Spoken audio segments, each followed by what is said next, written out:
It is September 52 BC, and a large army of 40,000 men marches in haste to the city of Alesia in search of refuge. And they had good reason to be on the run, as they were being pursued by none other than proconsul Julius Caesar, who had 11 legions at his command, some 65,000 strong. The most important battle that would define the future of the Roman Republic was about to begin.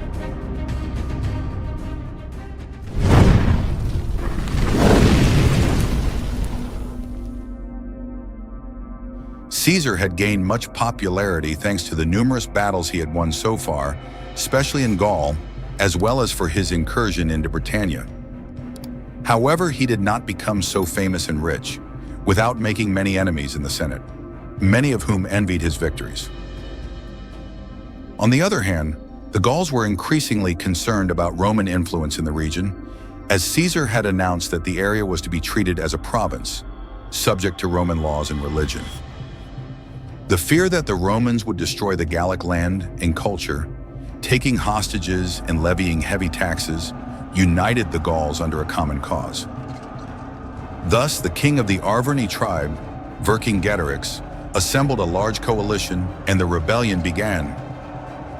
Vercingetorix initiated with a siege of the capital of Gorgobina. Caesar moved quickly in an attempt to prevent the revolt from spreading. Realizing this, Vercingetorix abandoned the siege and marched on Avaricum to ensure that this city did not fall into Roman hands, as it had ample reserves of food.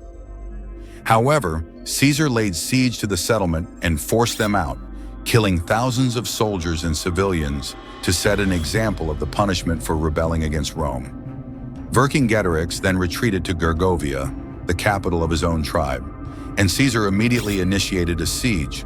But this time, the Roman assault ended in a clear defeat, as the Romans were greatly outnumbered. As a result, Vercingetorix's victory attracted new tribes to his cause, and the two armies later clashed at the Battle of Vincennes, in which Caesar emerged victorious.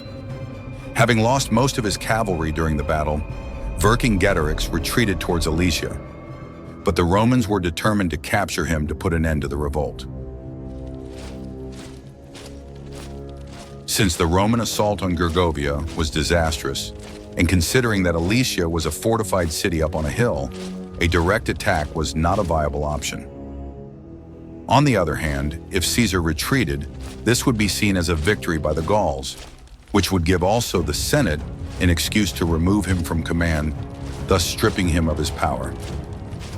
As for Alesia, it is said that the city had about 10,000 inhabitants, so the settlement was saturated by Vercingetorix's army, and its food supplies should be quickly exhausted. Thus, Caesar decided on a siege to force surrender by starvation. Caesar's army consisted of some 45,000 legionary infantry and 5,000 Roman cavalry, plus an additional contingent of 10,000 Germanic cavalry and 5,000 auxiliary infantry. Vercingetorix had about 10,000 cavalry and 30,000 infantry. In his notes, Caesar claimed that the besieged were actually 80,000, but that's highly unlikely. There's no way such a large army could fit in a small settlement for long, and why would they run away if they had a numerical advantage? That is why modern historians dispute Caesar's claims, as he tended to exaggerate numbers for propaganda purposes. So first, Caesar ordered his men to surround the city and sent out large groups of hunters and gatherers to obtain food from the surrounding areas, and at the same time initiated the construction of a set of surrounding fortifications, a palisade around Alesia, which covered a staggering 10 miles, some 16 kilometers, and also ordered the construction of a large trench, 19 feet or 6 meters deep. To stop the siege, Vercingetorix sent his men on several instances to harass the Romans, but they failed due to their numerical inferiority. Aware of what was coming, he sent out large groups of cavalry during one night to ask for help from the local tribes. Once the wall was completed, Caesar began the construction of a second defense to protect his troops from the relief forces that were sure to arrive. But let's take a closer look at the defenses. In front of the palisade were several trenches, some filled with water and others with pointed branches to hinder the enemy's advance. It is important to note that Caesar wisely used the characteristics of the terrain to his advantage, since by placing the walls near the rivers, the current would hinder the passage of the troops, and this would make them easy target for the archers, who would be located in the multiple towers behind the walls. Also, if the Gauls were to attack, they would have to do so uphill, which would give the Romans an advantage, and at the same time, to avoid a massive attack on the frontal plain, the large ditch was full of traps, which would make an escape all the more difficult.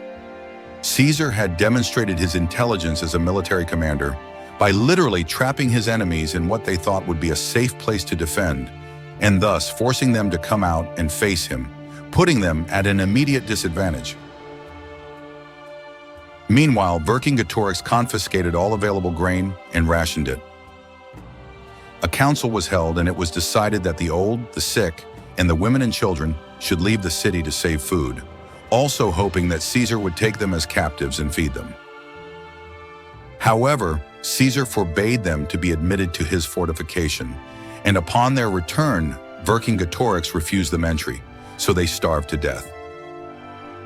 It is worth noting, though, that some historians claim that Vercingetorix could not bear to see the women and children die, and so he let them back in, which makes sense, considering that these were his people.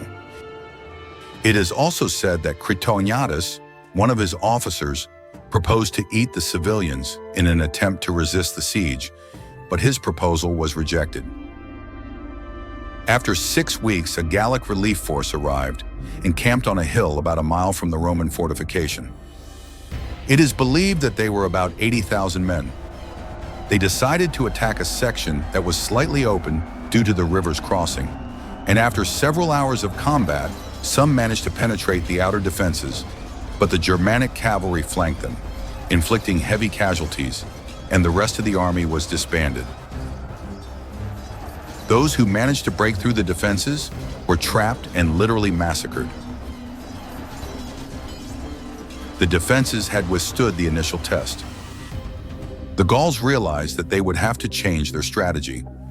Therefore, the next day, during the night, they assaulted again, but this time using hooks and ladders, attacking different sections at the same time. They were joined by Vercingetorix from the inside. The battle raged for hours, but they failed to do much, and as soon as the sun rose, they withdrew out of fear that the cavalry could outflank them again.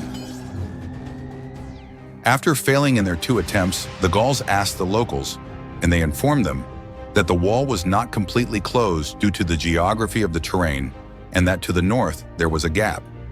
As a result, Vercassivellaunus, who was a cousin of Vercingetorix, was put in command of the bulk of the force that would assault this area, while the rest of the army would attack random parts to keep the Romans distracted in different areas. Vercassivellaunus marched before dawn and hid his troops in the forest and launched the attack at noon. The Romans held off as best they could, but they were outnumbered at least 2 to 1. No Roman soldier was idle, and Caesar himself rode around, inspecting the defenses and encouraging his men, telling them that this was the most important battle of the campaign. If they failed, all would be lost. He would also occasionally call out certain men and take them to reinforce specific parts of the defenses that were about to collapse. Meanwhile, in the north, where the largest Gallic attack force was concentrated, the Romans were losing some ground, but the Gauls were unable to fully utilize their numerical superiority due to the narrowness of the gap. This was the critical moment of the battle. Caesar himself took a cohort of cavalry from his already depleted troops and charged from the outside, using the hill to his advantage. Roman cavalry suddenly appeared in the rear of the Gauls, causing panic among them. Many disbanded and fled, while others were trapped. Seeing most of their force fleeing, the rest of the Gauls abandoned all hope and retreated. The next day, Vercingetorix called a council, and being that they had no more food, surrendered. Some sources say that all the soldiers were killed, while others that the entire army and Alicia's population were sold into slavery. Although there were still some rebellions, Alicia is considered a decisive point of victory over Gaul. For Caesar, it was a huge personal success, both militarily and politically. The Senate declared 20 days of thanksgiving for this victory, but for political reasons, denied Caesar the honor of holding a triumphal parade, which was a civil and religious ceremony in ancient Rome, held to celebrate and sanctify the success of a military commander in the service of the state. Caesar was now effectively one of the richest and strongest men in Rome. Political tension increased, and 2 years later, in 49 BC, Caesar became embroiled in the Roman Civil War, which would last 4 years. But that's a story for another video. If you're still here, we want to ask you a favor. We are recruiting soldiers to form our legions, and we invite you to join us. Just give us a like, subscribe, and activate the notification bell to come as soon as possible to the front line when a battle's about to begin. It would also help us a lot if you share our video with your friends and in the different social networks. And if you buy us a coffee on Patreon, we'll put your name in the credits of the next video. With your support, we are sure that we will arrive triumphantly at our destination as we travel the world and accompany the great generals in their campaigns. Thank you very much, and we hope to see you in our ranks.